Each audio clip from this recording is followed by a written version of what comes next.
Movie inaanza ndani ya gereza linaloitwa Shawshank, moja kati ya magereza yanayoogopwa zaidi duniani. Ni sehemu yenye usalama wa hali ya juu kiasi cha kwamba maelfu ya wafungwa wanaoishi humo hawajawahi hata kufikiria suala la kutoroka. Yeyote anayethubutu kujaribu huadhibiwa kwa kifo.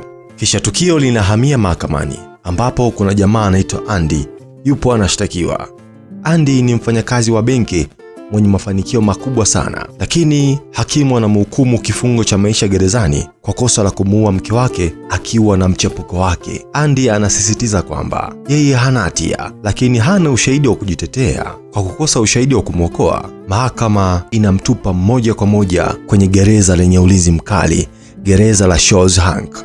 Andy anawasili gerezani pamoja na kundi la wafungwa wapya. Mara tu wanapoingia ndani, wafungwa wa zamani wanaanza kuweka dau kuhusu ni yupi kati ya wafungwa wapya atalia katika usiku wa kwanza. Mfungwa mmoja anayeitwa Red anamwekea dau Andy. Red anaamini kuwa Andy anaonekana ni mshikaji fulani wa kishua sana, amekaa kistaarabu, hawezi kuhimili maisha ya gerezani. Mmoja wa wafungwa wapya akaanza kulia bwana, alikuwa akiogopa. Akaanza kusema, "Bwana turudi nyumbani." Walinzi wakamwamuru anyamaze. Aliposhinda kujizuia, wakamtoa nje na kumpiga vibaya sana mpaka akapoteza fahamu. Katika haya yote, Red anagundua jambo moja. Andy hakutoa sauti hata moja, yani jamaa hakulia kabisa. Kesho yake Andy anaonekana kila kifungua kinywa kimya kimya. Hapo anafahamiana na Brooks, mzee anayeishi gerezani kwa takriban miaka 50. Andy kwa ustaarabu anauliza kuhusu utaratibu, sheria na maisha ya ndani ya gereza. Brooks anamuelekeza kwa subra. Pia anamwambia kwamba akihitaji kitu chochote kutoka nje, amtafute Red, maana Red ndiye mtu pekee anayeweza kuingiza vitu kisirisiri gerezani. Andy anamtafuta Red mara moja na kumwambia anahitaji kitu. Red anamwambia anaweza kumpatia chochote kile ambacho sio silaha. Andy anamwomba nyundo. Red anashangaa sana kusikia kwamba Andy anahitaji nyundo. Akamuuliza, "Kwani unataka kumpiga mtu?" Andy akasema, "Hapana, sina adui hapa mimi." Red anamuonya kuwa huenda hana adui kwa sasa, lakini kuna watu wachache ambao tayari wanafikiria kumdhuru. Licha ya hilo, Red anampatia nyundo hiyo Andy. Anapoiona ilivyo ndogo, Red anacheka sana akisema itamchukua karne kuchimba handaki hilo. Miaka inapita. Siku moja Andy akiwa kazini kwenye sehemu ya kufulia nguo, wanaume wali watatu ambao Red alimuonya juu yao wanamzingira. Andy anajaribu kupigana, lakini wana nguvu kumzidi. Wanampiga na kumshambulia vibaya. Wanamvamia wakimwacha amejaa majeraha na uchovu. Siku moja tangazo linatolewa kwa kundi la wafungwa. Linahitajika kurekebisha paa la jengo. Andy na Red wanachaguliwa pamoja na wengine. Kazi hiyo inasimamiwa na Hadley, mlinzi mkali anayejulikana kwa kuwapiga wafungwa bila huruma. Wakati wakifanya kazi juu ya paa, Hadley analalamika kwa walinzi wenzake kuwa kaka yake amefariki na amemwachia urithi mkubwa sana. Sasa pesa zote zinamwendea Hadley pekee. Lakini analalamika kuwa akizipeleka benki, serikali itakata kodi kubwa na kubaki na pesa kidogo tu. Andy anasikia mazungumzo hayo. Kwa kuwa ni mtaalamu wa benki, anajua njia ya kumwokoa Hadley dhidi ya kodi. Bila ya kufikiria mara mbili, Andy anakaribia kwa Hadley na kumuuliza, "Unamwamini mke wako?" Hadley anachukia.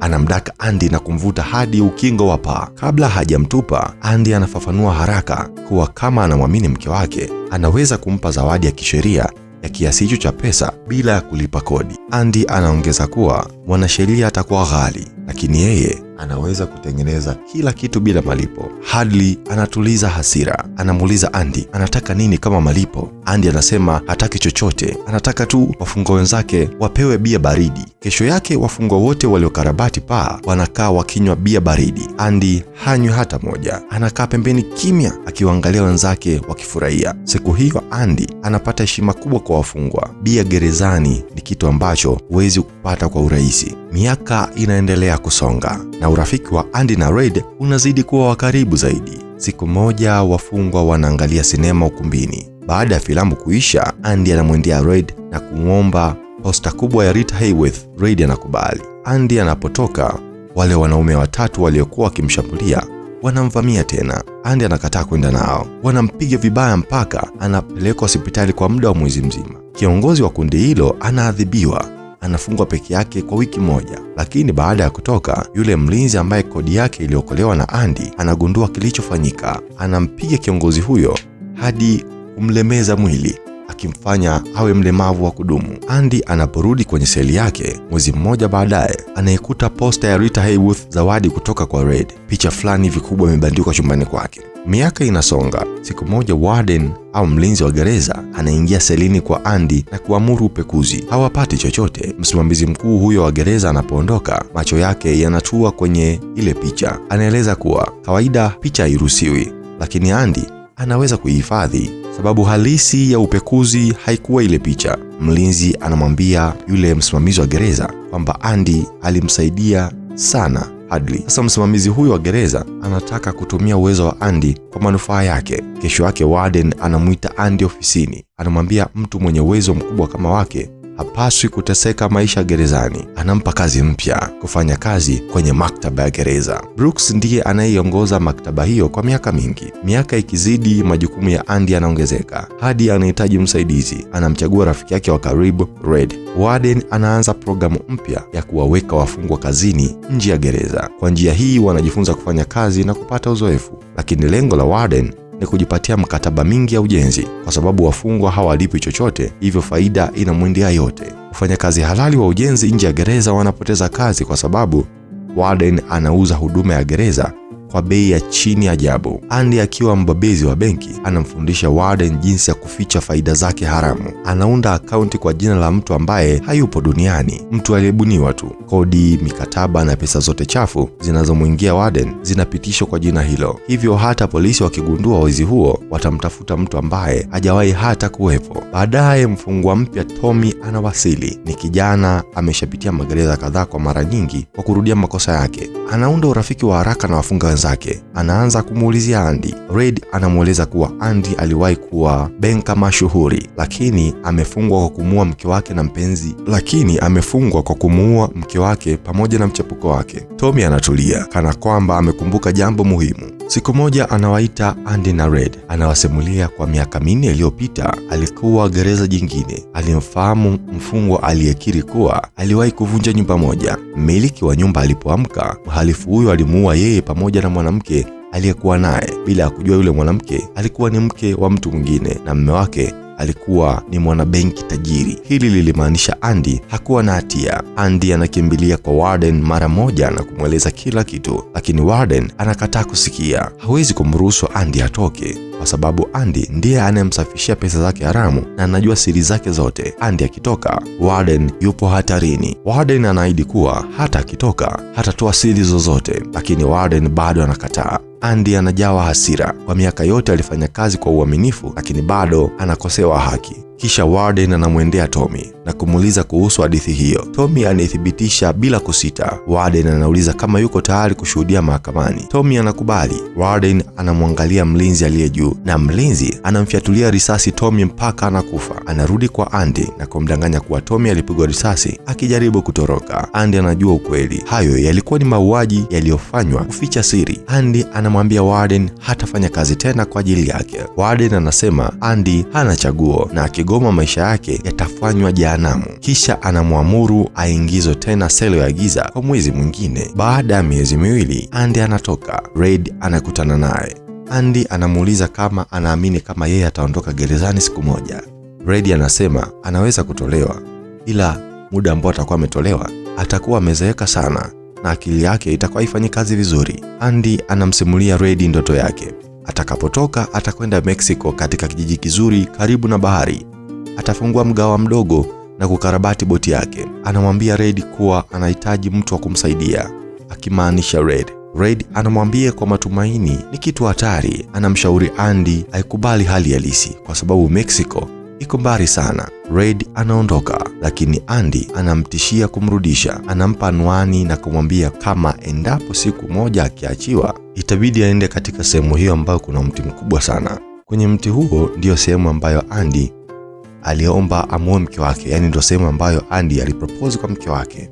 Na hapo hapo chini ya mti huo, ndani ya ukuta wa mawe, Red atapata jiwe jeusi. Chini ya jiwe hilo kuna boksi ambalo Andy alilificha miaka mingi iliyopita. Andy anamwambia Red alifungue boksi hilo siku atakayokuwa huru. Baada ya kumwambia hivyo, Andy anaondoka na kuelekea kwenye ofisi ya Warden. Anamalizia kazi zote za kifedha za Warden, anaziweka ndani ya sanduku maalum la kufungia. Kisha Warden anamkabidhi nguo zake azipige pasi pamoja na viatu avipige rangi. Andy anachukua kila kitu na kurudi kwenye chumba chake. Usiku huo Red hashiki usingizi kabisa. Ana wasiwasi kwamba huenda Andy akajidhuru. Asubuhi inafika, milango ya mabweni inafunguliwa. Wafungwa wote wanatakiwa kutoka nje isipokuwa Andy. Kwa mara ya kwanza baada ya miaka 20, Andy hatoki kwenye chumba chake. Mlinzi mmoja mkali anatembea kwa hasira kuelekea kwenye seli ya Andy, lakini anapofika na kuangalia ndani anashtuka. Seli ni tupu, Andy ametoroka. Wakati huo huo, Warden anafungua boksi lake la viatu ili kujiandaa kwenda kazini, lakini badala ya kupata viatu vyake vilivyong'arishwa, anakuta viatu vya zamani vichakavo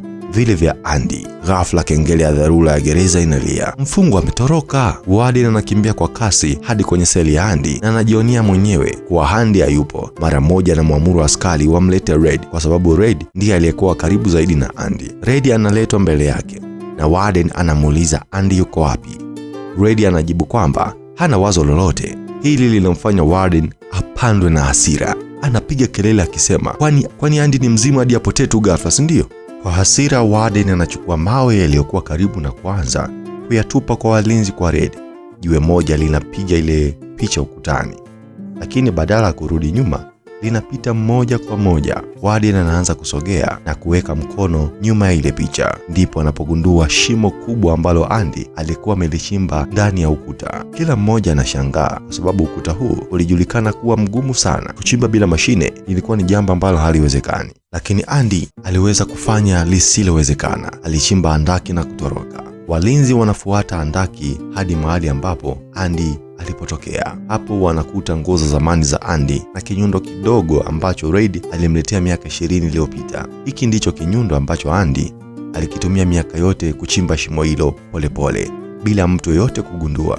Udongo aliyoutoa aliuficha kwenye mifuko yake na kuutawanya taratibu uwanjani. Siku ya mwisho alivyofanya kazi kwa Warden, Andy aliiba kwa siri nyaraka zote za fedha haramu za Warden na kuzichukua mwenyewe. Kisha aliweka Biblia kwenye sanduku la Warden mbele yake, kuifanya ionekane kama alikuwa anarudisha nyaraka badala ya kuzitoa. Andy pia alivaa nguo ambazo Warden alimpa azipige pasi, na juu ya hizo akaweka nguo zake za zamani. Kisha akavaa viatu vipya vilivyopigwa rangi ambayo Warden alimwambia vipige. Baada ya hapo alirudi selini kimya kimya. Usiku taa zote zilipozimwa, Andy alitambaa kupitia handaki alilokuwa akifanya kazi miaka yote. Alifika kwenye bomba la maji machafu, akalivunja na kujibana kupitia bomba hilo dogo hadi kufanikiwa kutoroka gereza ambalo hakuna mtu yoyote aliyewahi kutoroka. Bomba alilotambaa lilikuwa takriban kilomita 2 kwa urefu. Asubuhi iliyofuata Andy alienda benki ambako fedha zote za Warden zilikuwa zimetunzwa. Pesa zote zilikuwa kwa jina la mtu ambaye hata hakuwahi kuwepo. Andy ndiye aliyebuni utambulisho huo. Benki tayari ilikuwa na saini ya mtu huyo kwa sababu Andy ndiye aliyekuwa akisaini kwa niaba yake gerezani. Hivyo kutoa pesa ilikuwa ni rahisi. Andy alichukua pesa zote, $370,000. Andy hakutoroka tu, alitoroka akiwa tajiri. Inakuwa wazi kuwa Andy alipanga yote tangu siku ya kwanza alipofika gerezani. Kwa sababu Warden alimtesa na hata kumuua Tommy, Andy alituma nyaraka zote za ufisadi za Warden kwa waandishi wa habari. Asubuhi iliyofuata, habari hizo zilichapishwa kwenye magazeti. Warden alipofungua sanduku lake, badala ya stakabadhi zake, aliikuta Biblia. Alipofungua kurasa, aliona alama ya kinyundo. Andy alikuwa amekata kurasa za Biblia kwa umbo la kinyundo, akitengeneza nafasi ya kuificha nyundo hiyo. Warden alishangazwa. Wakati huo huo, habari za ufisadi wake zinasambaa nchini kote. Waandishi wa habari na polisi wanakusanyika nje na kumkamata. Kabla hawajamchukua, Warden anajiua. Baada ya muda kupita, Red hatimaye anaachiwa huru. Serikali inampatia kazi, lakini Red hawezi kuzoea maisha nje. Baada ya kutumikia miaka 40 gerezani, anaishi kwenye chumba kile kile ambacho Brooks aliwahi kuishi, na kwa wakati fulani alifikiria kujiua pia, lakini anakumbuka ahadi aliyompatia Andy. Red anaingia kwenye gari, anaendesha hadi mahali Andy alimwambia. Anafika kwenye shamba fulani kubwa sana lenye mti mkubwa na ukuta wa mawe. Kwenye ukuta anapata jiwe jeusi, analiinua na chini yake anapata kisanduku. Ndani ya kisanduku hicho kuna pesa kidogo na barua. Kwenye barua Andy anamwambia kuwa anamsubiri mahali alipomwelekeza gerezani. Red anasafiri hadi mahali ambako Andy alimwelekeza. Anapofika ufukweni, anamwona Andy akitengeneza mashua yake, yaani anatengeneza boti yake. Hapo ndipo ndoto ya Andy aliyomwambia Red gerezani inakuwa kweli. Wawili hao wanakutana tena na kukumbatiana. Hapo ndipo movie yetu inaishia.